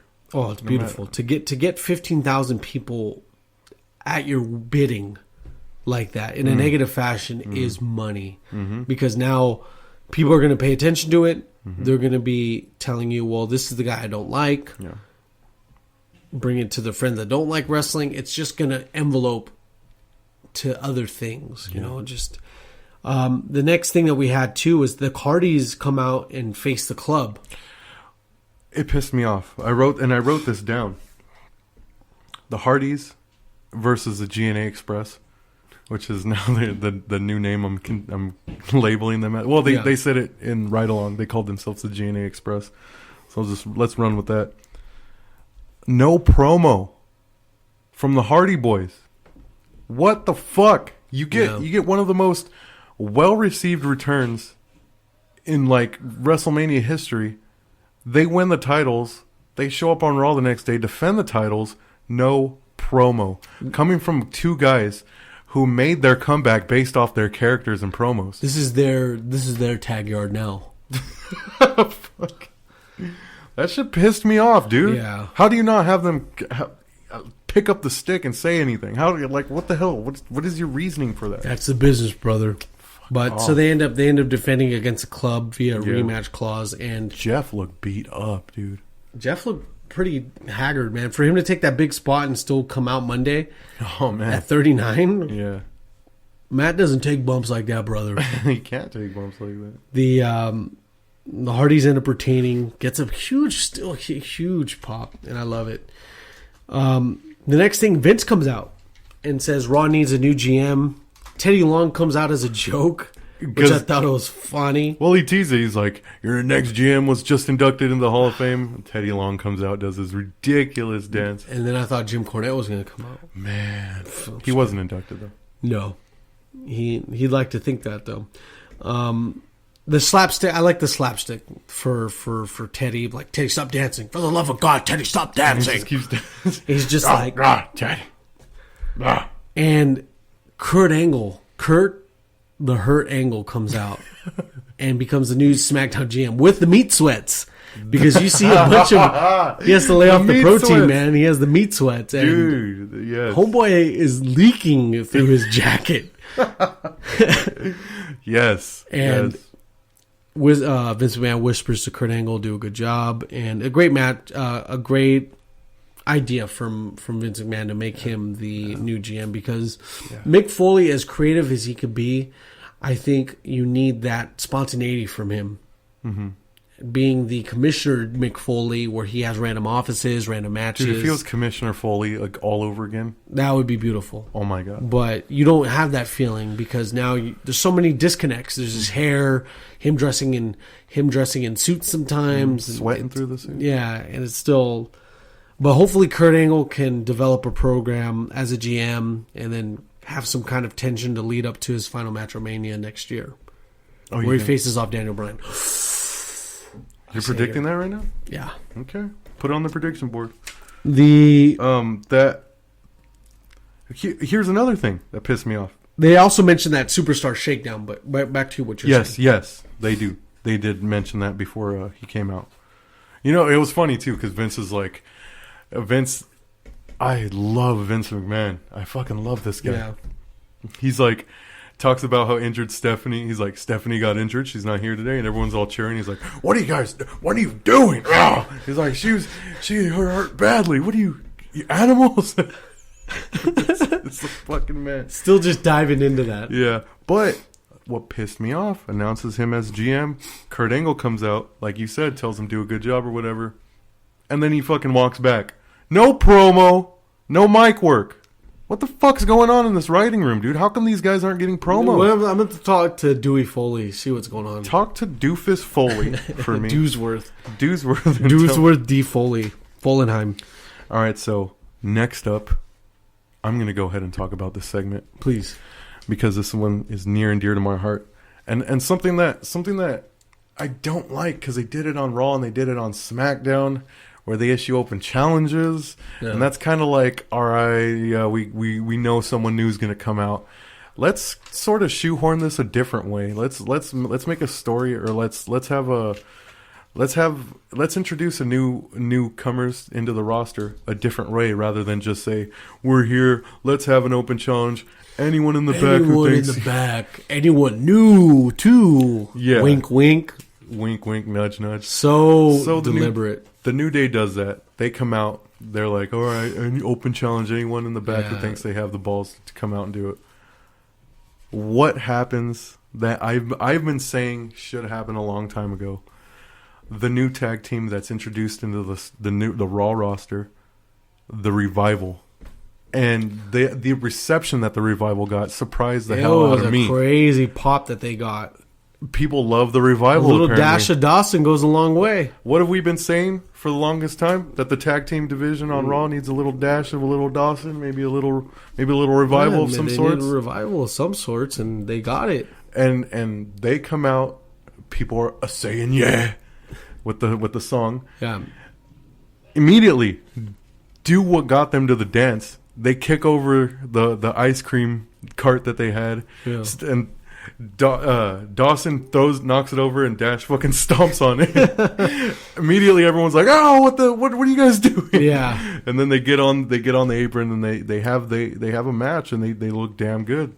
I think I want to say that Dash Wilder was being a little rough with Xavier. They were being stiff, man. Yeah, man. They were, but hopefully that they were in on it. I don't know, but it's just like I felt that there were sometimes like, damn, these guys are really going hard, like all day, all night. Into this match. It's like they were saying, yeah, dude. The Revival. This needed to happen a long time ago. I'm glad that it's finally happening. And immediately after they win the match, they start beating up Kofi. Yeah. And this is what true heels are. This is what a heel tag team that's here to rip shit up does, dude. They be mean, make green, dude. Kick ass and fucking take names, and that's what they're doing. And they're gonna have dope matches with the club. They're gonna have dope matches with Enzo and Cass, like we've seen before. Yeah. We know they can light the house on fire with them. My Theo Tully was saying good things about him, dude. Yes, Uncle Tulls and Uncle Double A. So this is gonna be awesome, but right now it's kind of up in the air because of the superstar shakeup. Mm-hmm. We don't know if they're going to stay on Raw and face those teams, because honestly, they'll probably wrestle circles around the Hardy Boys. They will, and I'd like to see them go up against American Alpha again to resurrect that takeover program that they had. They can light the place on fire. Dude. The last point that I want to bring from Monday Night Raw, because we'll just go over to the highlights, because everything else looked like just a mixed tag team mess. We actually have Finn Balor returning on Monday Night Raw. Mm-hmm. Perfect way to debut him. You don't really need to rush him into WrestleMania just to get him an appearance in there. Well, how did they debut him? They debuted him in a because Chris Jericho was too injured to work the match later that night. So they're like, well, why was he too injured? He was ambushed. He was ambushed by KO. Those bastards, KO and Samoa Joe. Samoa KO. Yeah, the Samoa KO machine. So Kurt Angle's like, well, we're going to have to find you a partner. Then Phineas Balor ended up showing up. And Finnegan Balorius? Finnegan Balorius ended up showing up, which is still good for me. Still good for all of us because he's a hell of a talent, and they got to use him for as much as he can because at this point he's 35 years old. Who? Finn? Finn. He's 35? Yeah, but those abs look 20. Yeah. Yeah. He's not 35. Mm-hmm. He is. Prince, he's about 35, 36 years old. Yep. Yeah, 35. Oh, shit. Yeah. 5'11", 190. Looks like a Greek god. The looks like a King. Devitt Prince. Looks like Prince Devitt, surprisingly. From I know New that's Japan. weird, right? It is. Which, like, all right, now that you point that out, that he's Prince Devitt in New Japan. This main event, Samoa Joe, Kevin Owens, Finn Balor, Seth Rollins. You got a guy from Ring of Honor, a guy from New Japan, a guy from TNA, a guy from, you can say PWG, just to mix it up a little bit. This is how awesome wrestling has got. This match right here. Yeah. Or you can even throw NXT. All these guys were from NXT. They all went through NXT. But the crop of talent that's been picked from around the world and as main eventing main eventing Raw. Fucking awesome, dude. Like, this is what I love about wrestling right now. My friend Matt once told me, and it brought to light a new perspective on me, is that WWE has all but about 4 to 6 of the best wrestlers on the planet. You could make a list of how many people that you think should be on there. I mean, you think Omega. of Omega, the Young Bucks, Will Ospreay, Ricochet, and Zack Sabre Jr. Zack Sabre Jr. Kota Ibushi. Yeah. Well, all but 6 debatable talents. Okay. WWE within a course of 2 years has monopolized of course. wrestling talent. Yes. And for their main events to be like that, it's incredible. Props to them. Great. Finn Balor debuting, it's great to see, and I can't wait for the Balor Club to finally form up. Lunatic says, dude, Seth got his leg beat up a lot last night, and he still was in the match. Chris Jericho got ambushed. I still think he could have competed. Great point, dude. Great point. Love it. Kayfabe is still alive, brother. I seen a report saying that Kayfabe died with Undertaker's last match. Bullshit, dude. No. Bullshit. We can still go with Kayfabe if we wanted to on this wrestling podcast, but we don't want to do that. So from SmackDown Live, it's 2 hours, but I still have a couple of keynotes. So Naomi retained her title against Alexa Bliss. Kurt Hawkins calls an open challenge. And the Perfect 10 shows up. Ty Dillinger shows up and gets one of the biggest pops of the night. Dude, it was awesome. Well, I loved it. The second biggest pop of the night. And I know for a fact that this 10 can replace the yes chance. Because it's getting over whether he's in the card or not. Yeah. So that's good for him. I just hope the crowd stays with him because this guy's, dude, he got super kicked by Shawn Michaels back when DX reunited in 2006. 11 years ago. That's when he started. Dude, do you think the 10 chant will supersede him? Like, do you think the 10 chant will be more over than him as a wrestler? Well, as long as the 10 chant is still in the minds of people, when he shows up, it'll get even crazier. How the fuck does that happen, though? Same thing with the Yes Movement. The Yes Movement was still there when Daniel Bryan wasn't present. Yeah. So if it's still there, I mean, there's no way that they can't deny him an Intercontinental title or even a World Heavyweight title. Mm-hmm. I'm not painting that big of a picture with him, but I am using a brush nonetheless because I mean, if that 10 chant goes somewhere, then marketability, it's undeniable that he should win an Intercontinental title because the moveset's there. It's not like this guy's a fucking bum. Ty Dillinger can go. Well, what's so special about Ty Dillinger other than a 10 chant? Guy's the moveset and his mic work. Like you mentioned to me, it is there, but we still haven't seen it in its full blossom. Honestly, we haven't seen a lot of his mic work. But there can't be a more deserving guy who's just been grinding it out. Yeah, going through the ranks and everything. Dude, he's eating so much shit, and now he's finally getting his due. In this business, you got to learn to eat shit and like it. Taste of it, brother. I hope the crowd stays with him. That's the main point I want to bring out with ties with Jazz Dillinger. Hope he stays with it. So then, it looks like John Cena's coming out. And 20 or I think it was like a minute in, I was like, oh shit, this is The Miz. Yeah, yeah. And I was like, damn, I got work, brother. You got worked on that? I was like, how did John Cena get so skinny, brother? Was he doing some sort of cleanse? He had the SpongeBob anchor arms. He had to delete some of the air out of there. So then, mid promo, the Miz after the promo ends, Miz tries to leave the ring, and then we got worked really hard because then all of a sudden we see Homeboy in the near the entrance ramp with a violin. You know, people smart to what a violin means. Oh yeah, know what's going to happen. Yeah. And it starts the tune, and then all you hear is dum, dum, dum, and then the crowd goes crazy. Glad to see people wise up to it, but dang, Shinsuke got a pop. Shinsuke Nakamura got a pop like no other. It made Ty Dillinger's look like crap compared to what he got. but Ty still got his, which was exactly, good. and that's not taking none from Ty Dillinger because his pop was still crazy. But with you cheering for Nakamura, doing pattern cheering for him, plus singing his song, that's a whole nother dimension there. That's better. That's more than singing the Den chant. Yeah.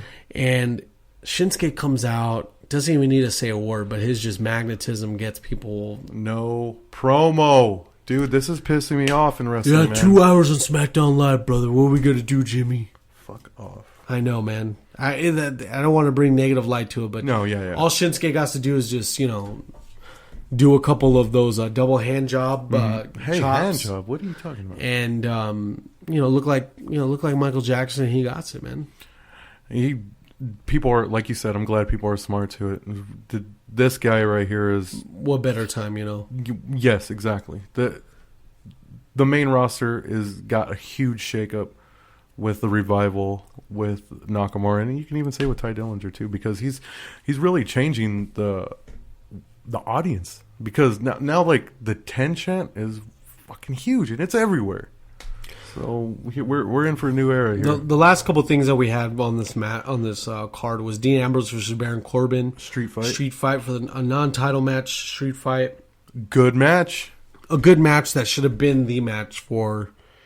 They should have had a street fight for the Intercontinental title at WrestleMania. Yeah, because that's Dean's MO. That's going to start to be Baron Corbin's too. What like we said, they're kind of cut from the same cloth. They know how to work that match. With the non-title street fight, it's only anyone's guess who's going to win.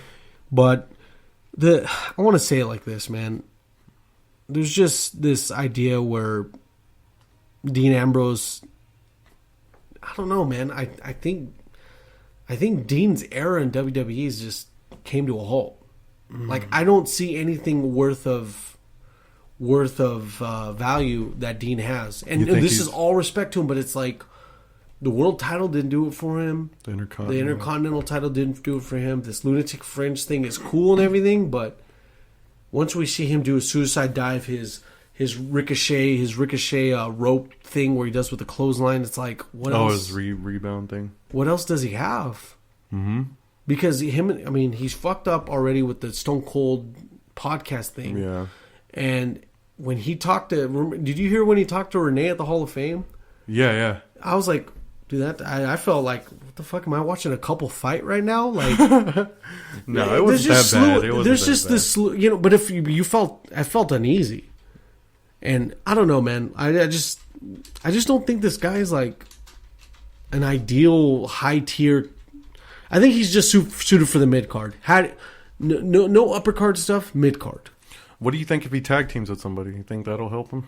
He'd have to be an ex-Shield member for him to get that tag team over. Like if you think Dean Ambrose, you have to think, well, if he's going to start a tag team again, it has to be one of his Shield run mates. Because he doesn't, he plays by his own rules. He wears Luke Harper's white beater that he let him borrow the clean ones.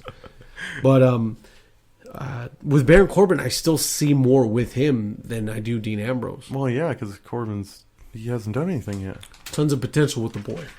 The next thing we had after that was Randy Orton versus Bray Wyatt. Well, Randy Orton comes out. He opens up SmackDown with a promo like they had this fucking barn burner match at Mania, and it's like, who the fuck are you talking to? Like right now, you didn't burn any barns, Jimmy. He's like, I kicked his ass up. No, you didn't, dude. that match sucked. Yeah, but he has this. What is it? House of Horrors. What is it? Yeah, there's gonna be a Hollywood Horror match? There's gonna be a Halloween Horror Nights match. Which I'm not talking shit on that. I love that shit. I love me a gimmick match, dude. Yeah. I grew up on gimmick matches. I love that shit. Let's make this special. Let's give Bray Wyatt this fucking title again and have him have a decent run. Yeah. I don't know, dude. Like SmackDown, they're killing it, dude. But they dropped the ball on some shit. This having Randy Orton be a 13-time champ, he doesn't need it. Like, Randy Orton does not need a title because he's that cool with the fans. Mm-hmm. Like, why do you need to strap a title at him? You don't. He's at a point where let him finish the rest of his contract. He can put guys over, and then Randy Orton can go out and let him finish on his own terms than letting the business finish him. Mm-hmm. He looks like one of those guys where he could still be young and come back every so often. Mm-hmm. But, you know, I don't know whether it's a matter of him or his... Is Bob Orton still alive? Cowboy Bob Yeah. Orton? I don't know. I don't think so. I'm gonna check that out, Sound Lab. Yeah, let's see that. Let's see. Let's see the Cowboys. Not Bullet Bob, but Bob Orton. He didn't learn that from Bullet Bob. No, he's still 66. I remember Jim Cornette was talking about Bob Armstrong. He's all like, when the Road Dogg said that wins and losses don't matter. Yeah. And then Jim Cornette, the first thing he says is like, well, he didn't learn that from Bullet Bob. Because Bullet Bob got over as all hell. Anyway, we need to play that. We need to play that speech from Kayfabe on here one day. Oh yeah, definitely. If we can get granted that, I think we can because it's still available on the US R tubes. So, Lunatic says Randy Orton doesn't have the character to be champion. I can, to some degree, I can agree with that because he kind of. I don't see the title on him without him having a monster heel run. And this isn't the monster heel run. This is a let me burn down someone's house face run. It just doesn't make sense to me. Yeah. The main idea I want to get out you pitched was your notes already? this was a fantastic after Mania setup because we had all the guys that we kind of wanted to be out. Ty Dillinger's overdue. Shinsuke is going to start selling out houses too. Now we have the Revival, the Hardys. Finn Balor's back. So okay, so good stuff. Good stuff from both programs. Damn it, we should have had predictions for the shakeup. Here's what me and Kaz have been talking about. American Alpha needs to go to Raw so they can be kind of under the helm or under the watch of Kurt Angle. Because if we were to bring back managers, Cornette managed the Revival, Kurt Angle managed American Alpha.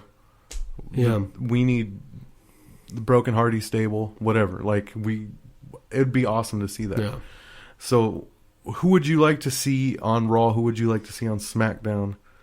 What potential matches would you look for in the future? Dude, I want to see if there's one thing I want to see.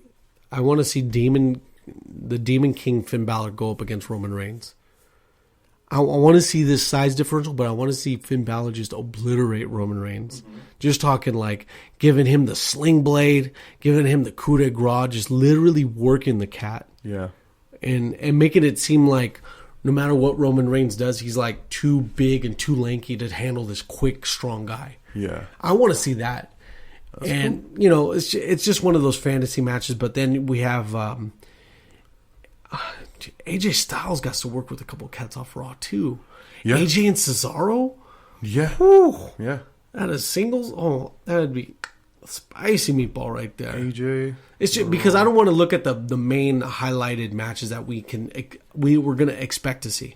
Kurt Angle as a GM can find the nastiest heel on, like if Daniel Bryan decides to go heel, have him go against Kurt Angle, like have him get cleared enough because he's already cleared by other doctors outside the WWE. Yeah, have him just do one last hurrah. Yeah, but anyone outside the WWE would clear him. Yeah, get that money. A couple doctors in Tijuana cleared me to go. Dr. Ortega down in TJ told me I could go, brother. I have the paper right here. Yeah, Tijuana Ring of Honor would let him go. the Tijuana Ring of Honor would go from there. I want to see Kurt Angle do some matches. That's my main point. He still, if he trains enough and like is able to get some rehab done enough, health wise for his, for him to actually go on a main event level, he could pull off one more WrestleMania. I'll be happy. Give him one more match. One more and go off in that sunset. Put over whatever guy. Go off in that red, white, and blue sunset. If Chad Gable, NCAA cat, can get crazy enough to face Kurt Angle, dude. Chad Gable's German suplexes with bridges, guy's nice. What about like Cosmo said that SmackDown sucked. Oh yeah, well he could suck our Shinsuke's. There you go. Baron Corbin being managed by Paul Heyman, I'd like to see. Oh, if he was a Heyman guy. Yeah. Yeah, him versus what's his name? Braun Strowman is something I've always wanted to see. Dang, destructive force. I like two juggernauts. Yeah. There's a lot of potential with the mix up, with the shake up. So I'm actually really stoked for that. That was what? That was with that Nakamura. He said, "What are you saying? That Nakamura didn't have a good debut?" I think he's a fan of Shinsuke McManamura. There we go. Yeah, he's a Shinsuke guy. Dude, this is what we need right now. Is a mixture of the brands. I love being a fan right now too. Dude, it's fucking awesome, dude. It's awesome right now to be a Smark and a Mark. Yeah. Which comes to our closing point where real quick. Yeah, no problem. Let's brush up on this Hall of Fame, because I had a lot of fun watching that. Yeah. DDP had the Rockers killed their segment despite the fact that they fucked up on their speech. But what do you mean, man? The Rock and Roll Express. Okay, Marty Jannetty was there.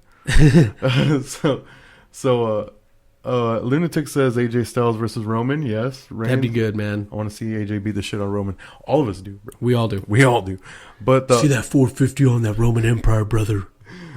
The DDP had an awesome intro. I teared up on that shit, man. That shit was that package they showed before that, where Triple H gave him the call. Yeah, that was dope. Jim Cornette was, oh my god, was class act. Literally the best speech of the night. Yeah, the Rock and Roll Express had their cool little speech. Yeah. Beth Phoenix, even though her entire thing was a shout out. Yo, shout out to this. Shout out to all the dudes I banged.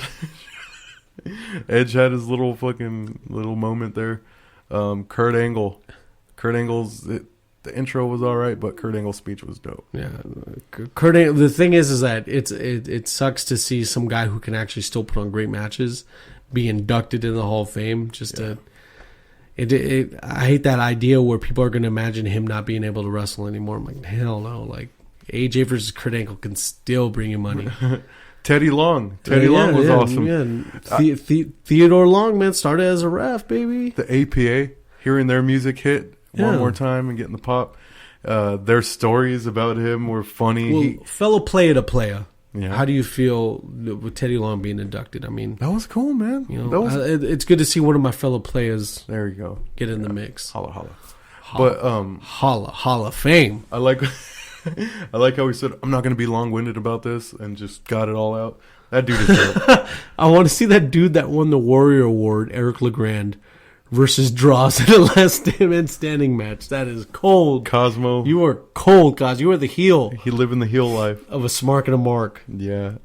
Which brings us to our closing segment. I want to thank you guys for tuning in to A Smark and a Mark from high atop the Wrestling Observatory in San Bernardino, California. Oh, yes. Once I get the WWE Observatory Twitter handle up and running, that is going to be the Twitter handle exclusive to only A Smark and a Mark from high atop the Wrestling Observatory. Remember, guys, we don't watch wrestling, we merely observe it. Be sure to eat your Telios, ladies and gentlemen, for your Figure 4 essential vitamins and nutrients.